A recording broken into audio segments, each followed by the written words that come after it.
Oh man, I interviewed Nas. Nas right when he dropped Illmatic, he came down to Wow. DC. He had on a red Adidas jogging suit. He was really quiet, and so I interviewed him in a empty studio room. Just the two of us sat down and interviewed him about Illmatic, which has literally just come out 2 or 3 weeks before. Okay. And then he comes on the show, and then after the show, we all went to a club called the Ibex up on Of course, Georgia I remember Avenue. that. Come on. And about 75 of us that night watched Nas perform Illmatic, the complete album, 3 weeks after it dropped. Really? And Ibex, for those in DC, shout out to Ibex. I used to perform there. What was it? Catfish Mayfield. Shout out to him. Yep. O-Head. Yeah, man. Yeah. Wow. All right. Now, you've had some other interviews. Now, when did you interview, like, Tupac? What was That was for a show called Dr. Nubian's Fantastic Voyage to a Planet Called Video, hosted by my buddy Steve Dr. Nubian Cobb, Okay. who back in the 90s had this public access show, Dr. Nubian's Fantastic Voyage to a Planet Called Video. So Howard University used to have an annual hip-hop conference back in the 90s, every March or so, every in the spring. And this particular year, 96, I believe it was, Tupac had just started his thug life, mantra and, all that. And so Steve and I shot an interview with him at Howard, and I remember he had on the Star Diamond Ring. And then he went out on the yard and he started chanting Thug Life, and all the people around him jumping up and down Thug Life. And I remember looking over there thinking, I don't know if this is good or not, but Was this before Death Row? Was this it was 96, so right? He passed away in 96. So this must have been 94, 95 then. Okay. Yeah. 2 years. So, Yeah, this might have been 95. Because I think when he did a couple. So I Get Around. I think he had a Thug Life written on his stomach for that. Yeah. Now, when you met him, did you already know who he was? Yes, absolutely. Yeah. You knew who he was. Oh yeah, absolutely. Yeah. What about him? Do you think? What do you think was it about him? Why do you think that people gravitated towards him? Brilliant, charismatic, unique looking, not tall. Right, sure. Not tall, but he just had charisma, and it just jumped out at you. And he was just so lucid, and you know what I mean. He was just, you could tell there was something special about him. I didn't necessarily understand the whole thug life thing at the time. Sure. And ironically, I did a lot of cases with Vegas Homicide over my years with AMW because there was always an interesting murder case they needed help with in Vegas. And the detectives that worked on his murder, one of them, Detective Michael Franks, I actually was able to get some inside information and see some things that most people will never see regarding that case. But really? I can confirm to you and all of your viewers, Pierre, Tupac is dead. Well, that means you must have seen something that we ain't. He is dead. I saw him alive, and I can tell you he is dead. Oh, I saw him alive. Like I said, okay. So, I saw him alive, right, and I can tell you he's dead. dead. Yeah, Right. no. And things weren't doctored up. No. Okay. You trust your source. The only time he's been alive was a hologram at Coachella. Right. That's about it. But yeah, I met him. I think it's also he had an engaging smile. You know what I'm saying? Yeah. I did a video with him called it was. You did a video with Tupac? Oh yeah. Wow. The song goes, every little city we go, every Yep. little video, Yep. we see that thing. I think I forgot the name of the song. Yeah. People will kill me in the comments. The name of the song, you know. But he picked me out of. He said he saw me while he was in jail, and he was like, when I get out, I want to work with you. And Chris Tucker, he did California Love with Chris Tucker right before me.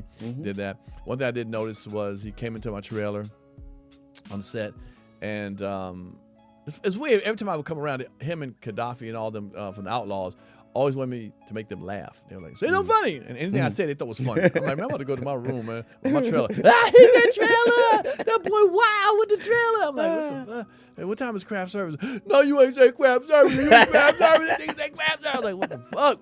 Shit, I was like, am I on or something? So I was in my room by myself, my trailer myself, and he came in, sat down, and he wore like what do you call it? Non-hip hop gear. He had leather, like a leather vest. He had kids in the video. He had a suit on. I remember the vest, the short sleeve T-shirt, white T-shirt. Well, he didn't have to do this video. He just same vest, but no shirt on, and some leather. He was in his bandana. He was on a motorcycle in the video, and he had kids in the video. And this is why he was signed with Death Row. And I knew something different. I was like, where the Timberlands? Where that hardcore look? And he came to my room, my trailer, and he said these words. I'll never forget that. He said, man, I'm getting tired of this whole West Coast, East Coast beef, man. I was like, what? And so, because I'm from the East Coast, and that's why I asked about the Timbs, why he wasn't wearing nothing like that. And he said to me, he was getting tired of it. And I said, okay. And, I think it was just, and who was pushing it really was Suge Knight, that situation. Because that video, Suge Knight didn't want him to have that video. He saw more cool, friendly kids and all that. He wanted all that more gangster stuff. And that video didn't come out for a long time after he passed away. I think maybe it was about, I don't know what year, because so I did Tupac's first and Dr. Dre's second. And I remember asking for a lot of money for Dr. Dre video. I didn't know if they'd give it to me or not. And it was funny. I think it was, I don't remember. I think I wanted $1,500. He said, it's a 3-day shoot. I said, well, I want $1,500. I was saying a day, A day. And I didn't know if they thought I meant $1,500 for the 3 days. I was saying I want $1,500 for the 3 days, meaning for each day. Right. And I hope they don't think I mean $500 after I hung up and everything.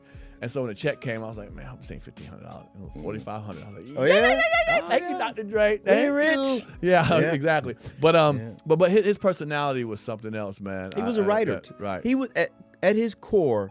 He was a prolific writer.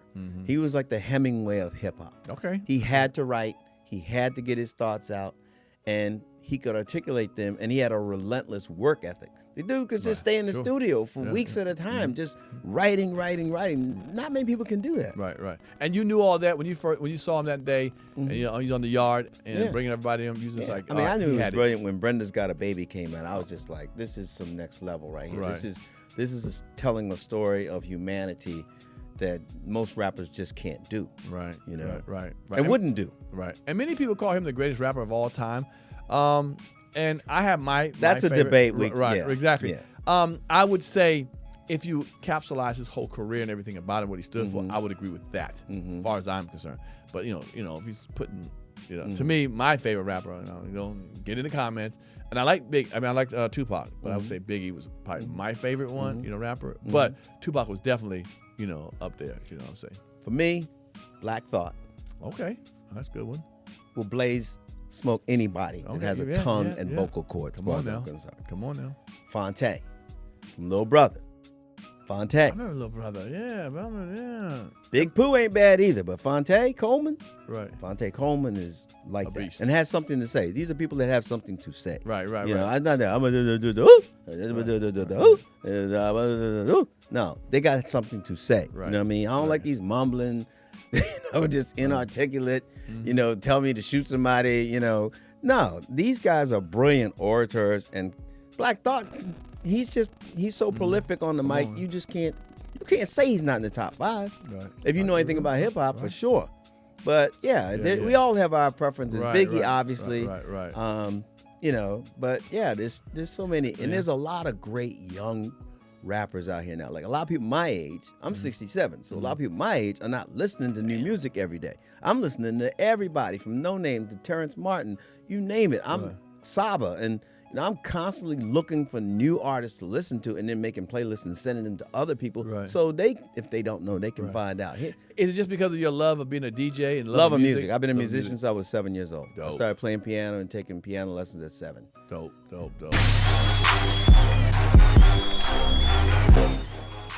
If you like that clip, hit the subscribe button or the notification bell. In fact, why don't you hit both of them?